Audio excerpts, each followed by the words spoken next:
Fala pessoal, hoje eu vou mostrar para vocês quais são os principais indicadores aí para estar analisando uma ação. Vou explicar o que é cada indicador aqui, os principais do mercado. Vou falar da maneira aqui mais simples possível, com o mínimo de palavras difíceis. Então, sem enrolação, vamos aqui para os 5 principais tipos de indicadores que a gente tem.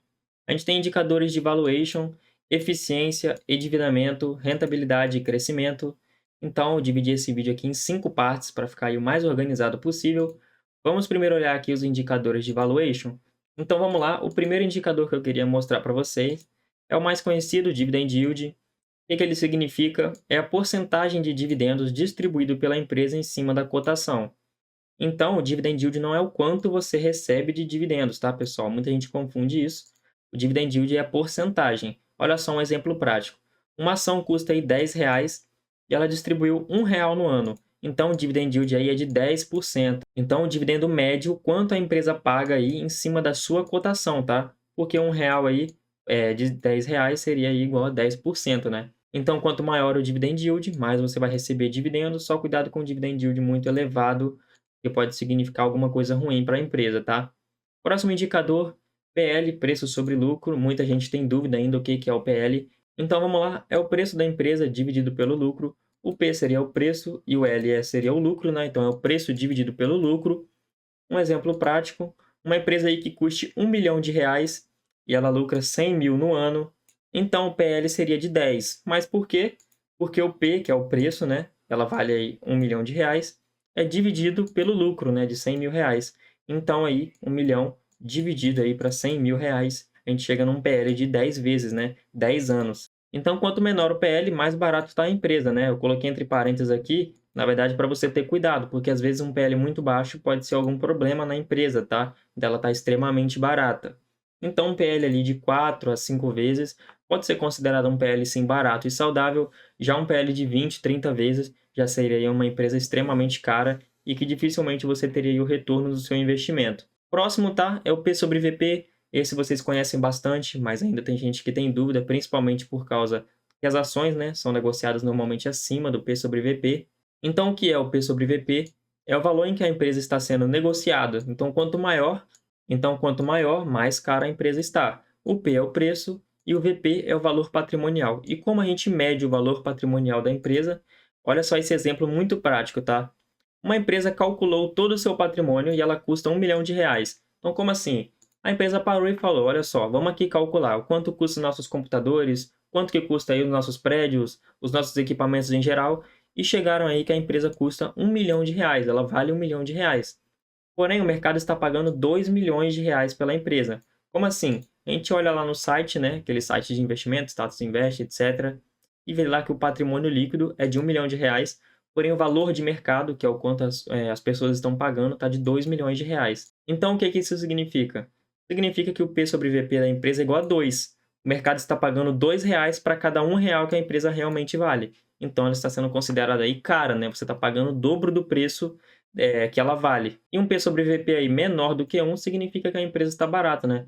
Um P sobre VP, por exemplo, de 0,8 significa que a cada R$ 1 que a empresa vale, você está pagando 80 centavos. Então, você está comprando aí com 20% de desconto a empresa. Cuidado também com PL muito baixo, tá? Abaixo de 0,5 já é um pouco mais preocupante. Pode ser problemas na empresa, tá?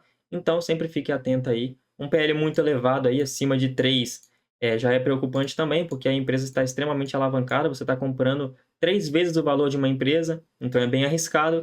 E um PL aí menor do que 5, menor do que 0,5, perdão, também é um pouco preocupante, porque significa que a empresa está muito barata por algum motivo, né? Pode ser fraude de balanço, algum problema com a empresa. E por que as ações costumam ser negociadas aí a 2 vezes, né? 2,5 vezes aí o P sobre VP? Muita gente dos fundos imobiliários aí fica com dúvida por causa disso.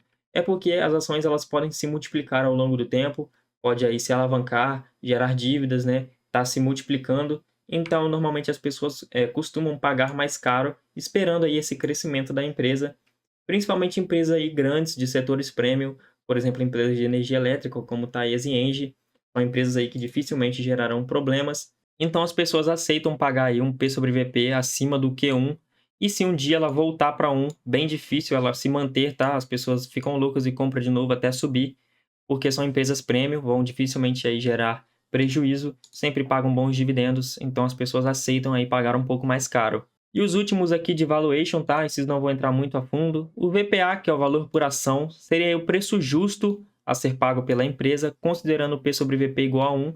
Então, se o P sobre VP da empresa é 1 e ela está custando aí R$ 100, significa que o preço justo da empresa é R$ 100. Então, o preço exato a ser pago pela empresa é de 100.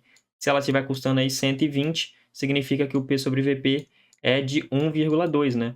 Porque cresceu aí 20%. Então, você está pagando aí a cada R$ 100 que a empresa vale, você está pagando 120. Então, ela não é mais o preço justo, né? Ela está sendo paga aí um pouco mais caro. O LPA, que é o lucro por ação, é o lucro que a empresa gerou no ano dividido pelo número de ações circulando no mercado. Então, uma empresa que lucrou aí R$ 100.000 e ela tem 100 ações em circulação, então é só pegar aí o lucro, dividir pela quantidade de ações, a gente chega aí no lucro por ação de R$ 1.000 por ação. DPA é o dividendo por ação, que é a soma total do dividendo pago pela empresa aos acionistas ao longo do ano. Então, vamos supor que uma empresa pagou 5 vezes no ano, pagou R$ 1 em cada vez, tá? Então, somando tudo, ela pagou R$ 5. Então, esse é o dividendo por ação do ano, né? R$ 5. Agora, os principais indicadores de eficiência. O primeiro temos aí a margem EBITDA, tá? EBITDA, para quem não sabe, é essa frase aqui em inglês, porém, traduzindo para ficar mais simples, seria o lucro da empresa antes dela pagar os juros, os impostos, a depreciação aí dos seus ativos e a amortização de dívidas. Então, um exemplo, uma empresa aí que possui uma margem EBITDA de 40%, significa que se ela vende um produto de R$ 10, R$ 4 seria o lucro operacional da venda, né? Porque é 40% de R$ 10, então o lucro operacional dessa venda é de R$ 4. Aí logo depois, com esse lucro, ela pagaria os juros, impostos, depreciação e amortização e viraria aí o lucro líquido. Então o lucro EBITDA é o lucro operacional, assim que você vendeu. Pronto, fez a operação, você ainda não pagou os juros, não pagou a depreciação, não pagou a amortização. Então esse é o lucro EBITDA, antes de você pagar aí as suas dívidas, vamos dizer assim. E aí, completando, né, a margem líquida seria o lucro final da venda da empresa aí em porcentagem, né? Ou seja, voltando lá, né, se ele vendeu o produto de R$ 10 e lucrou um EBITDA de 4, logo depois ela pagou o EBITDA, que foi juros, depreciação, amortização, total aí, e sobrou R$ 3 de lucro, então a margem líquida da operação é de 30%, né? Então, uma margem líquida de 30% significa que a cada R$ 100 que a empresa vende, 30 vira dinheiro limpo no bolso da empresa, né? Então, a margem líquida seria aí o lucro final. E a margem EBITDA é o lucro antes da empresa aí pagar os seus juros, pagar seus funcionários, pagar suas dívidas. E a margem líquida é depois que ela paga tudo isso, então sobra aí o dinheiro líquido no bolso, o dinheiro limpo, vamos dizer assim, né? Agora, indicadores de endividamento, dívida líquida sobre PL, seria a dívida líquida da empresa dividido pelo patrimônio líquido da empresa. Então, vamos ver um exemplo prático aqui. Uma empresa calculou todo o seu patrimônio e ela custa R$ 1 milhão. Novamente, aquela empresa, né, que calculou ali seu patrimônio, vê quanto que ela vale, somou tudo ali, os seus computadores, seus equipamentos, chegou na conclusão que ela custa R$ 1 milhão. Porém, ela olhou e possui uma dívida lá de 2 milhões. Logo, a sua dívida líquida dividido pelo patrimônio líquido seria de 2 vezes. Então, a sua dívida vale 2 vezes o tamanho da empresa. Então, a empresa está extremamente endividada. Se a empresa vender, se ela se vender, ela ainda não paga a sua dívida. Então, é bem preocupante, uma dívida líquida sobre EBITDA maior do que 2 vezes. Cuidado ao investir em empresas assim, a não ser que você conheça bastante aí o case, né? Um exemplo bem prático é a AES Brasil, que é uma empresa bem endividada, porém eles sabem o que estão fazendo, estão lá investindo para estar gerando aí mais valor aos acionistas e futuramente aí tá pagando bons dividendos. Lembrando que não é uma recomendação, estou apenas mostrando aí algumas exceções que às vezes uma empresa endividada ainda é um bom negócio. E outro indicador de endividamento, tá? É a dívida líquida sobre EBITDA, essa é a mais importante. É a dívida líquida da empresa dividido pelo lucro operacional. Um exemplo, uma empresa que possui uma dívida de R$ 1 milhão e ela possui um EBITDA, que eu falei para vocês, que é o lucro antes delas pagarem as dívidas, de R$ 250 mil. Então, ela pagaria essa dívida em 4 anos, né? Porque 4 anos vezes 250 mil é igual a R$ 1 milhão, então teria pagado a dívida. Logo, a dívida líquida sobre EBITDA é igual a 4. Os investidores normalmente não pagam uma dívida líquida sobre EBITDA acima de 3 vezes, seria considerada aí uma empresa bem endividada. Eu também não gosto muito de empresa muito endividada, tá? Acima de 3 vezes para mim já é um pouco preocupante, mas ali 2, 3, uma vez a dívida líquida sobre EBITDA é bem tranquilo. Significa que a empresa está saudável, ela só está um pouco endividada, provavelmente porque está fazendo novos investimentos aí para crescer a empresa. Agora, os principais indicadores de rentabilidade. O principal é o ROI, que é o Return on Equity, né, que significa retorno sobre patrimônio líquido. É a capacidade da empresa de gerar valor utilizando seus próprios recursos. Então, é a capacidade que a empresa tem de fazer lucro, gerar receita com os seus próprios equipamentos, seu próprio patrimônio, tá? Então, exemplo, uma empresa que vale aí R$ 1 milhão e ela lucra 200 mil no ano, o ROI dela é de 20%, né? Porque 200 mil de 1 milhão seria igual a 20%. Os investidores aceitam aí um ROI de 10 a 15% já está excelente, tá? Abaixo disso já é um pouco preocupante. E muito acima também você tem que ficar esperto, tá? Mas para mim, um ROI aí de 20, 15, 10% já está excelente. E aqui outros indicadores de rentabilidade, tá? O ROA, que é o retorno sobre ativos, mostra a percentagem de quão rentáveis são os ativos de uma empresa que estão gerando receita. Então é a geração de receita em cima dos ativos da empresa, tá? E o ROIC, que é bem parecido, só que mede a lucratividade e potencial de criação de valor da empresa em relação à quantidade de capital investido pelos acionistas. Então, é a capacidade da empresa de gerar lucro e valor em cima do nosso dinheiro, tá? A partir do momento que a gente compra ali a ação. Então, o ROIC mede isso, né? A lucratividade da empresa em cima aí do nosso capital investido. Os dois também, quanto maior, melhor, né? Acima de 10%, 5%. Não precisa se prender tanto a isso, tá? Não é tão necessário na hora de investir em uma empresa, mas eu gosto de dar uma analisada também, tá? E por último, indicadores de crescimento, tá? Temos o CAGR, de lucros e receita. CAGR, para quem não sabe, significa Compound Annual Growth Rate, que mede aí o crescimento composto dos lucros e a receita de uma empresa. Ficou bem complicado, né? Mas com esse exemplo aqui vai ficar muito simples de você entender. Uma empresa aumentou o seu lucro aí de 100 mil para 110 mil. Então vamos supor que lá em 2021 essa empresa lucrou aí 100 mil reais e aí em 2022, ano passado, ela lucrou 100 mil reais, 110 mil reais, perdão.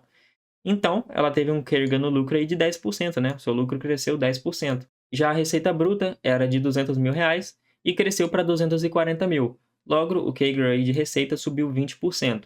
Normalmente, as empresas costumam analisar aí os 5 anos, tá? Os investidores, na verdade, costumam pegar a média dos 5 anos de lucro e receita para estar fazendo aí esse cálculo, até porque a empresa pode acabar vendendo aí algum ativo e aumentar bastante o seu lucro e aí acaba ficando um pouco estranho aqui, né, o crescimento. Então é comum pegar aí a média dos 5 anos para estar analisando o crescimento de lucro e receita. E lembrando, tá? É sempre bom pegar empresas com crescimento positivo aí nos 5 anos, tá? Não vai pegar empresas com crescimento negativo, que aí você vai estar jogando dinheiro fora, né? Se a empresa está diminuindo de tamanho, seu dinheiro também vai estar diminuindo e você vai acabar aí perdendo dinheiro.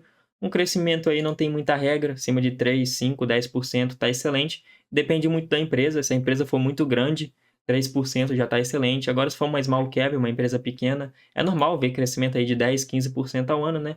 Porque a empresa é pequena. Agora, onde eu encontro todos esses indicadores aqui já mastigado para a gente, tá? Eu vou passar aqui 2 sites para vocês. Então, eu estou aqui no site Status Invest, statusinvest.com.br. É só clicar na lupinha, pesquisar a ação que você quer, por exemplo, Banco do Brasil, BBAS3. Só esperar aqui, vai carregar, você clica e pronto, descendo aqui um pouquinho a tela, já tem todos os indicadores aqui mastigadinho pra gente.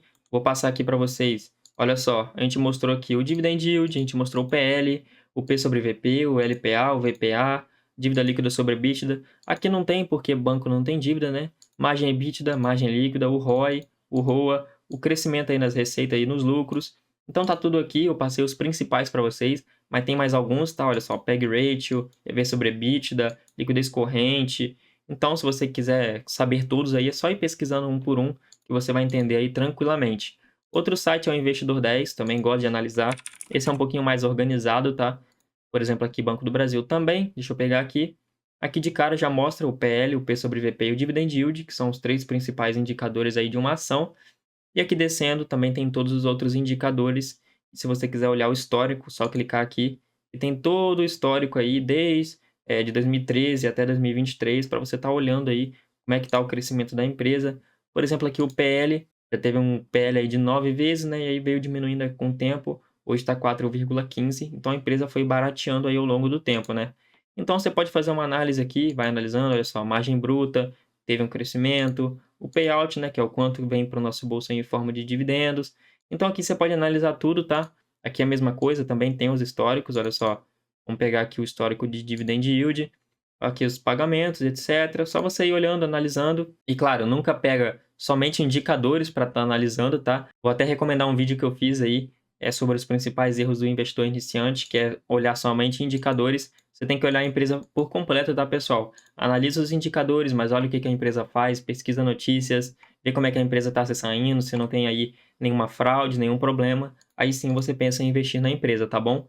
Mas então é isso, pessoal. Vou ficando por aqui. Muito obrigado para quem ficou até o final do vídeo. Se esse vídeo te ajudou, vou pedir para você se inscrever no canal. Estamos quase chegando aí a 6.000 inscritos. Se você quer que o canal continue, clique no botão Seja Membro. Você sendo membro vai estar ajudando demais o canal. Em troca, estou sempre postando alguma coisinha aqui na aba Comunidade para os membros. Quando sair um vídeo sobre analisando carteira dos inscritos, eu dou preferência para a carteira de quem é membro, fazendo uma análise mais completa e técnica. Me segue também lá no Instagram, @NicolasAgnese, o link está aí na descrição. Pode mandar um direct lá, estou sempre trocando ideia com vocês, eu respondo todo mundo. E se esse vídeo também ficou alguma dúvida, deixa aí nos comentários que eu respondo todo mundo, tá bom? Mas é isso, pessoal. Muito obrigado para quem ficou até aqui. Valeu!